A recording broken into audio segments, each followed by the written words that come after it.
sabar itu ada 3 tingkatan. Tingkatan pertama itu sabar menghadapi ujian.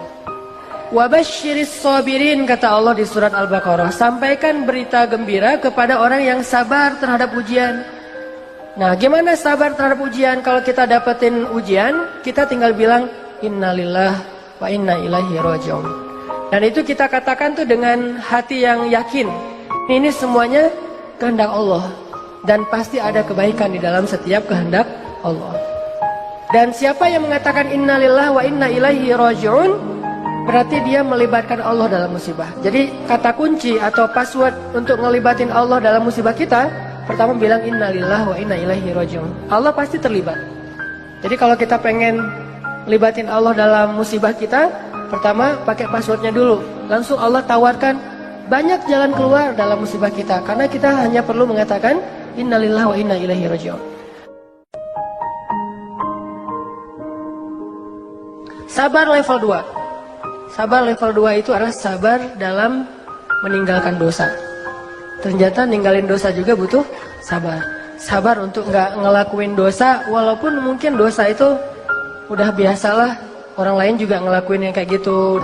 Sabar untuk nggak kepoin Instagram orang misalnya, atau Instagram mantan misalnya ya. Karena kalau kita kepoin nggak bakalan sabar. Sabar untuk menjaga pandangan mata.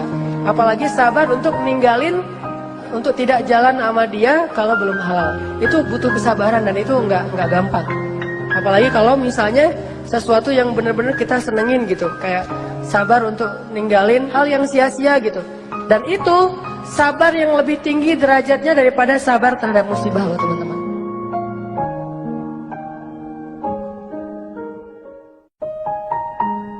Sabar level 3 itu adalah sabar dalam beribadah.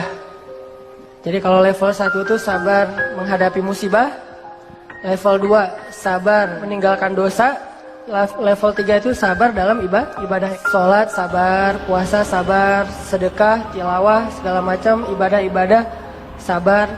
Ini sabar yang paling tinggi nih. Tapi 3 sabar ini bukan pilihan teman-teman. Kalau misalnya kita, saya mah yang level 3 aja, yang sabar ibadah.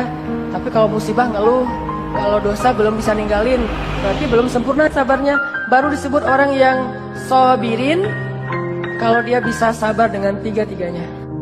Kalau kita nggak sabar dalam ketaatan, dalam berbuat baik, bisa jadi kita kehilangan pahala berbuat baik hanya gara-gara tidak sabar.